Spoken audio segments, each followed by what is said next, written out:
cell, what are the organelles which are present inside the cell, and the processes that involve in the processing of the cell processes.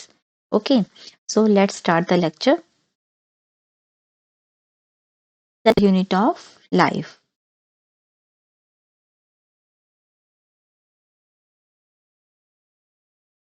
Differentiate between the living and non-living things. Okay, all the organisms are made up of cells, either unicellular or multicellular. Unicellular means a single cell has to perform all the functioning or all the machinery it has present to carry out the functioning of a process or processes of a single cell for their complete entire life cycle survival. मतलब उसको पूरी अपनी life cycle के लिए, पूरी अपनी life की जितनी भी कंप्लीट उसका डेज हैं, उसको कंप्लीट करने के लिए उसकी मशीनरी ऑलरेडी उसके अंदर प्रेजेंट है, एंड दैट इज सफिशिएंट. इसकी और की जरूरत नहीं है. दैट मीन्स यूनिसेलुलर जो सेल्स हैं, that involves the property of independent existence.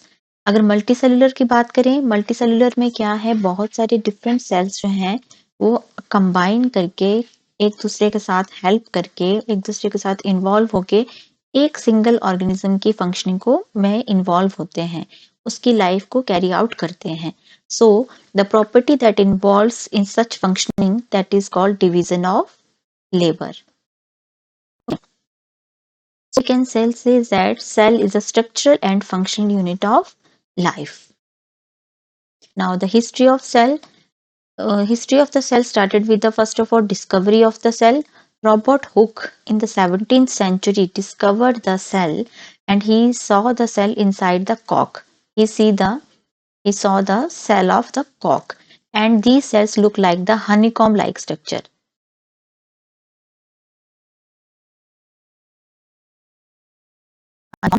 Robert Hooke have seen at that time. And what is the main point here, that the Robert Hooke sees the dead cells. उन्होंने देखा था.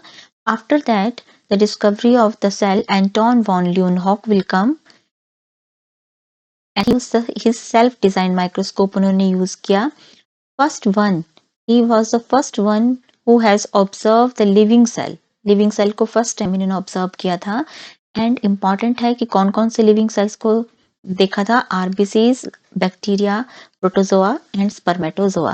This is the microscope Leeuwenhoek has designed. Okay, after the Anton von Leeuwenhoek, Robert Brown observed firstly the nucleus inside the cell under the microscope. After Brown discovery, the cell theory concept came, and cell theory was most accepted theory for the cell. And Schachwan and Schilden gave this theory. Schachwan and Schilden both were scientists. One is a German botanist, and one Schachwan was a British zoologist. तो दोनों same नहीं हैं, या same country में नहीं थे, या दोनों ने सेम ने एक ही लैब में वर्क नहीं किया. दोनों ने अपना सेपरेट वर्क करा है. एक ने 1838 में पब्लिश किया, एक ने 1839 में पब्लिश किया. बट दोनों की फाइंडिंग्स जो थी, दे आर क्वाइट सिमिलर. एक ने प्लांट्स के ऊपर काम किया और एक ने एनिमल सेल के ऊपर काम किया. Schachwan जो थे, उन्होंने ऑब्जर्व किया फर्स्ट टाइम प्लांट सेल को, and stated that all the plant cells, they are composed of different type of the cells, and those called the tissue. तो इन्होंने बोला कि बहुत सारे सेल्स मिलके जो हैं टिश्यू. Schachwan ने एनिमल सेल के ऊपर वर्क किया, and he observe that animal cell and stated that they are surrounding by the thin membrane. उनके बाहर एक थिन मेम्ब्रेन रहती है एनिमल सेल के बाहर. And he said that cell wall is a unique feature of only plant cell. तो शेचवॉन ने बोला कि जो प्लांट सेल्स हैं उन्हीं में सिर्फ हमारी सेल वॉल प्रेजेंट रहती है. This is the greenish color lining is the cell wall. The outermost layer of the plant cell. Inside the cell wall there was a cell membrane like structure. But in case of the animal cell, only cell membrane is present. There is no cell wall like structure present. Okay. And what was the drawback of this theory? Drawback was he did not explain how cells are formed. Formed कैसे बनते हैं ये cell, ये किसी ने नहीं बताया. After that, रोडोल्फ विल्चो का कंसेप्ट आया. रोडोल्फ विल्चो ने बोला omnicellula e cellula means all the new cells जितने भी हैं they are arising from pre-existing cell. पिछले जितने भी सेल जो पहले के सेल्स हैं वहीं से अराइज होते हैं, उन्हीं में डिवीजन होती है, वहीं से राइज होते हैं. सभी का जो कंसेप्ट है प्लस रोडोल्फ विल्चो का जो कंसेप्ट है उन दोनों को मिला के बना दी गई मॉडर्न सेल थ्योरी. तो मॉडर्न सेल थ्योरी ने 2 पॉइंट्स को स्टेट किया. What was those points that all the living cell are made up of cell, first point, and the second point, all the cell arise from the pre-existing cell. Okay, तो जब हमने cell theory के बारे में हम पढ़ते हैं तो हमने पढ़ा कि सेल वॉल के बारे में, सेल मेम्ब्रेन के बारे में, कि प्लांट सेल में सेल वॉल प्रेजेंट है, सेल मेम्ब्रेन प्रेजेंट है, but in case of animal cell only cell membrane is present. और दोनों स्ट्रक्चर्स में आप देखिए this is the nucleus, single nucleus अपना प्रेजेंट है इसमें, ठीक है. And well developed nucleus are present there. अब यहाँ पे कुछ एक्सेप्शंस हैं सेल थ्योरी की. कौन कौन से हैं? वायरसेस. वायरसेस क्यों एक्सेप्शंस? बिकॉज वायरसेस को हम क्या बोलते हैं? असेलुलर आइडेंटिटी. आइडेंटिटी है वायरसेस, सेलुलर बॉडीज इनको नहीं बोलते हैं. सेकंड है हमारे पास बैक्टीरिया. बैक्टीरिया को क्यों बोलते हैं? बिकॉज बैक्टीरिया की जो जेनेटिक मटेरियल है that exist in the form of nucleoid. And nucleoid क्या है? False nucleus. फॉल्स न्यूक्लियस के बाहर outer membrane is not present there, उसके जेनेटिक मटेरियल के बाहर, ठीक है. And third exception is sieve tube and RBCs because these are enucleated. Enucleated मतलब न्यूक्लियस प्रेजेंट है ही नहीं इनमें. और अकॉर्डिंग टू सेल थ्योरी दोनों प्लांट सेल और एनिमल सेल में क्या है? Nucleus is present there. So this is exception. And rhizopus जो है, राइजोपस को क्यों एक्सेप्शन दिया गया? Because it is multicellular, sorry multinucleated in nature. Multinucleated है ये नेचर में, दैट्स वाई इसको बोला गया कि यहाँ है एक्सेप्शन है सेल थ्योरी के लिए. आगे कुछ सेल के टाइप हैं जिनके ऊपर मोस्टली क्वेश्चन पूछ लिया जाता है. फर्स्ट वन इज माइकोप्लाज्मा, जिसको हम PPLO भी बोलते हैं. और ये स्मॉलेस्ट बैक्टीरिया है और स्मॉलेस्ट इट इज स्मॉलेस्ट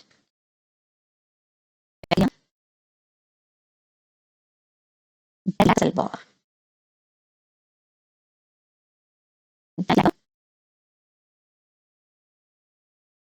नहीं होते इसमें.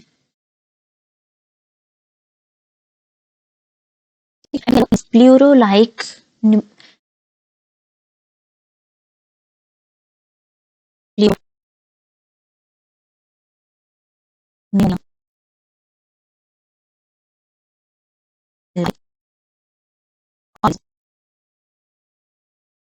स्मॉलेस्ट बैक्टीरियल सेल है और इनमें सेल वॉल प्रेजेंट नहीं रहती है. सेकंड है हमारे बैक्टीरिया का जो एवरेज साइज रहता है that is 3.5 to 5 micrometer. Ostrich का जो एग है that is largest and isolated egg रहता है, वो सिंगल एग ही रहता है. एंड आरबीसी जो कि है राउंड है, कॉन्केव है, 7 माइक्रोमीटर इन साइज है. एंड एक प्रॉपर्टी हमने और पढ़ी है nucleated in nature. And neurons को बोलते हैं longest branched cell. Now difference between prokaryotic and the eukaryotic cells. Prokaryotic cell के पहले हम डिफरेंस पढ़ेंगे with the taking the characteristic of nucleus. Nucleus को प्रोकैरियोट्स में बोलते हैं न्यूक्लियाइड. क्यों न्यूक्लियाइड? इसलिए बोलते हैं because it was considered as not defined nucleus because lack of the nuclear membrane, ठीक है. यूकैरियोटिक सेल में न्यूक्लियस प्रेजेंट है, डिफाइंड न्यूक्लियस प्रेजेंट है, उस न्यूक्लियस के बाहर जेनेटिक मटेरियल के बाहर न्यूक्लियर मेम्ब्रेन प्रेजेंट है. Nucleus is absent in prokaryotes but it was present in a eukaryotic cell. and prokaryotic cell में circular double stranded DNA रहता है, eukaryotes में रहता है linear single stranded DNA in most of cases. All single stranded DNA is associated with the histone proteins in case of eukaryotes, but in case of prokaryotes histone proteins are absent. अब हमें मालूम है कि ATGC is the 4 nucleotides जो कि किसी का भी जेनेटिक मटेरियल बनाते हैं किसी भी ऑर्गेनिज्म का। तो इसमें से जो जीसी कंटेंट रिच जो ऑर्गेनिज्म होंगे those belong to prokaryotic category and 80 rich eukaryotic category. Size of prokaryotic cells is smaller than the eukaryotic cell. Cell wall की बात करें, सेल वॉल हमारे प्रोकैरियोटिक सेल्स में प्रेजेंट रहती है and it is made up of peptidoglycan और murein भी जिसे कहा जाता है। But in case of eukaryotic cells अगर 3 टाइप ऑफ सेल्स की बात करें, animal cell, plant cell and fungi, तो एनिमल सेल में हमारी सेल वॉल एब्सेंट रहती है, प्लांट सेल में ये प्रेजेंट है and it is made up of cellulose. Most common question, and fungi में भी प्रेजेंट है and it is made up of chitin, again a very most common question which usually asked in the question papers. Plasma membrane दोनों में present है, but in case of prokaryotes it contain the respiratory enzyme plus it contain the photosynthetic apparatus also which called as chromatophores। अगर हम prokaryotes की बात करें, ये हमारा एक सेल है, ये इसकी आउटर मेम्ब्रेन है, इनर मेम्ब्रेन में लाइक दिस। सो इनको हम बोलते हैं, ये जो बबल लाइक स्ट्रक्चर है, बल्ब लाइक स्ट्रक्चर है इनकी, दीज आर मेसोसोम्स। इसी के ऊपर रेस्पिरेटरी एंजाइम्स प्रेजेंट रहते हैं, but no respiratory enzymes are present in eukaryotes. अब यूकैरियोट्स में जो फोटोसिंथेटिक एपरेटस है वो हम प्लांट्स में देखते हैं, थाइलोकाइड्स, जो कि मोस्टली क्लोरोप्लास्ट में प्रेजेंट रहते हैं। सेल्स दोनों में प्रेजेंट रहती हैं, but in case of prokaryotic cell these cell organelles are non membrane bound, but in case of eukaryotes membrane bound plus non membrane bound both type of the cell organelles are present. On the right is the structure of eukaryotic cell, on the left side this is the structure of prokaryotic cell. eukaryotic cells में अगर देखिए तो ये देखिए, this is our defined nucleus, genetic material के बाहर जो है न्यूक्लियर मेम्ब्रेन इज प्रेजेंट, जो कि इसको एनक्लोज करके रखती है। This is purplish darkish purplish bowl like oval like structure is which is absent in prokaryotes. These are organelles, mitochondria, lysosome, centromere, microfilaments, vacuoles, cytoplasm, Golgi apparatus, endoplasmic reticulums. In these ये जितने भी organelles हैं, कुछ जो है membrane bound है और कुछ मेम्ब्रेन बाउंड नहीं है। अगर हम बात करें प्रोकैरियोटिक सेल की, प्रोकैरियोटिक सेल का ये जेनेटिक मटेरियल है, this purplish rod like structure जो हमें दिख रहा है, ये जेनेटिक मटेरियल है। इसके बाहर कोई मेम्ब्रेन लाइक स्ट्रक्चर नहीं है जो कि इसको एनक्लोज करके रखे, so that's why is called the nucleoid. और इसमें जितने भी ऑर्गेनेल्स हैं जो इस फिगर में मेंशन नहीं किए हैं, बट जितने भी ऑर्गेनेल्स हैं they are non membranous bound. Okay, and this is a pilus structure. Pilus जो है ये हेल्प करता है ड्यूरिंग सेक्सुअल कंजुगेशन।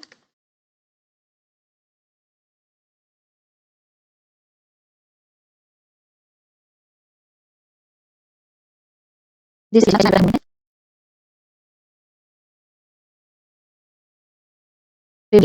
में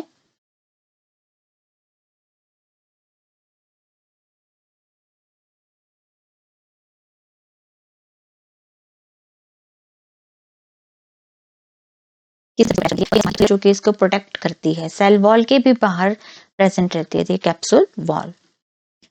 नेक्स्ट डिफरेंसेस है हमारे प्रोकैरियोटिक सेल में। Prokaryotic cell contain the vacuoles and which are gas vacuoles, जो कि उसकी बायोंसी सेट करते हैं कि सेल को किसी भी रीजन में रहना है।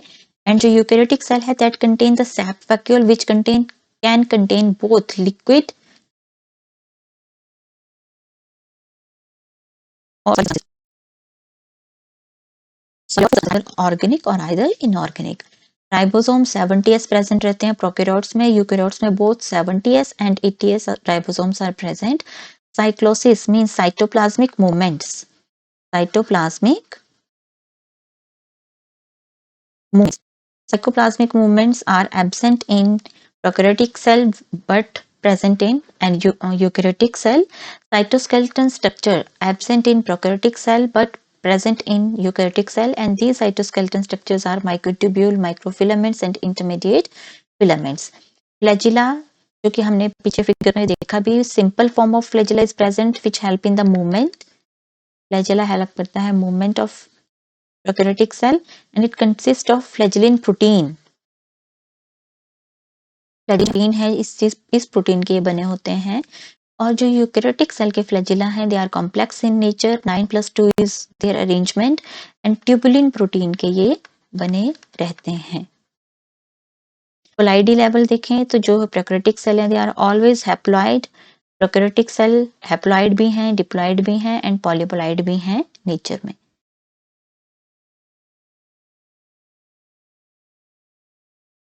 मोस्ट लेयर किसी भी सेल के बाहर सबसे जो इनर लेयर रहती है that is plasma membrane. Plasma membrane के बाहर रहती है cell wall and cell wall के भी बाहर रहती है ग्लाइकोकाइलेक्स. ग्लाइकोकाइलेक्स जो लेयर है that is made up of mucopolysaccharide की बनी रहती है.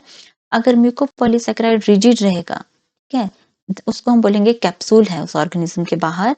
अगर म्यूकोपॉलीसेकेराइड जो लूज फॉर्म में रहेगा तो that is called the slime layer. अगर ये ऑर्गेनिज्म है इसके बाहर म्यूकोपॉलीसेकेराइड अगर स्ट्रक्चर में है so that is called capsule. ठीक है, और ये अगर ऑर्गेनिज्म है, अगर ये लूजिस फॉर्म है, लूज शीट लाइक फॉर्म है, so this is called slime layer. और फंक्शंस इनके क्या है? Surface adhesion, it prevent water loss, nutrient loss and protection from the host immune system. Cell wall majorly बनी होती है पेप्टाइडोग्लाइकन की. पेप्टाइडो मतलब पेप्टाइड प्रोटीन पोर्शन, ग्लाइकन मतलब कार्बोहाइड्रेट शुगर पोर्शन. तो प्रोटीन पोर्शन में कौन कौन से अमाइनो एसिड्स इसमें इन्वॉल्व हैं? ये हैं L alanine, D alanine, glutamic acid and L lysine. और बात करें शुगर्स की तो शुगर है हमारे पास NAG and NAM. NAG means N acetyl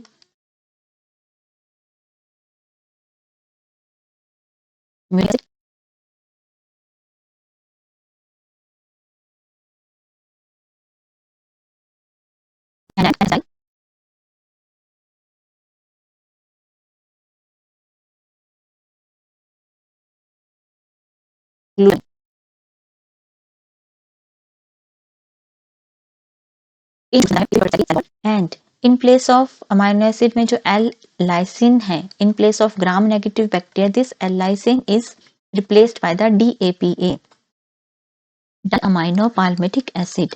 die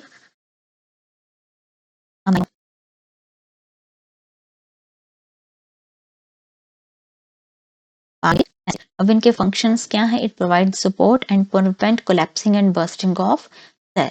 plasma membrane की बात करें, प्लाज्मा मेम्ब्रेन को हम आगे डिटेल में पढ़ेंगे, बट इसके फंक्शंस हैं हमारे रेस्पिरेशन, एक्शन प्रोवाइड करता है, chlorophyll formation, binary fission, photosynthesis. Photosynthesis ये करता है blue green alga and purple sulphur bacteria में.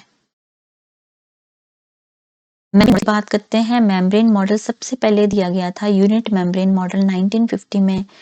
डेविड रॉबर्टसन ने ये दिया था. इन्होंने बोला था जितने भी सेल हैं सबके बाहर एक unit membrane like structure present रहता है. ठीक है, डेनियल इन्होंने सैंडविच ट्राइलेमिनर मॉडल दिया. इन्होंने बोला बायोमोलिक्यूल्स जो लिपिड की लेयर है that is sandwich between two single layer of the protein. कि मतलब एक प्रोटीन की लेयर ऊपर रहेगी, एक प्रोटीन की लेयर नीचे रहेगी, और इन दोनों प्रोटीन की लेयर्स के बीच में जो रहेगा वो क्या रहेगा? Bilayer structure of lipid membrane. Lipid membrane में क्या रहता है? ये hydrophilic head like structure and hydrophobic tell like structure, दोनों इन्वर्टेड पोजिशंस में रहते हैं. जिससे क्या है, जो इनर मेम्ब्रेन का स्ट्रक्चर जो है, इनर स्ट्रक्चर जो है मेम्ब्रेन का, that remains hydrophobic in nature. ठीक है जी. एंड थर्ड मॉडल है सिंगर एंड निकोलसन ने दिया था 1972 में, जो मोस्ट एक्सेप्टेड मॉडल है, that proteins are arranged in phospholipid bilayer in a mosaic pattern. Quasi pattern में प्रेजेंट रहते हैं.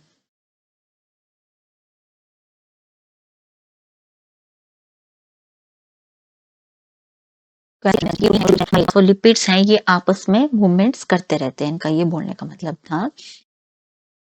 फ्रूट मोज़ैक मॉडल जो है, इसके अदर नेम्स हैं. इनको दिया गया है protein iceberg in a sea of phospholipid, एक ये नाम दिया गया है. और गुलाब जामुन जिसे बोला गया है प्रोटीन को in a concentrated solution means phospholipid of sugar है।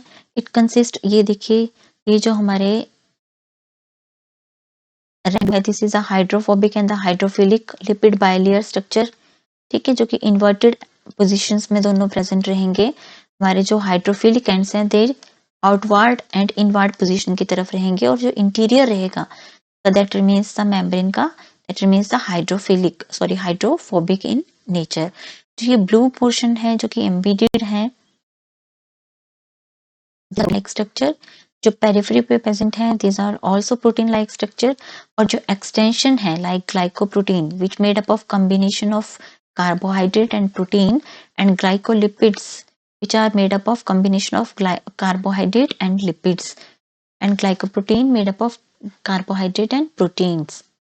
Okay, so these are the extensions जो कि attachment में या recognition में या फिर reception में help करती हैं, ठीक है जी। तो जो हमारी bilayer है that also contain the cholesterol, this is cholesterol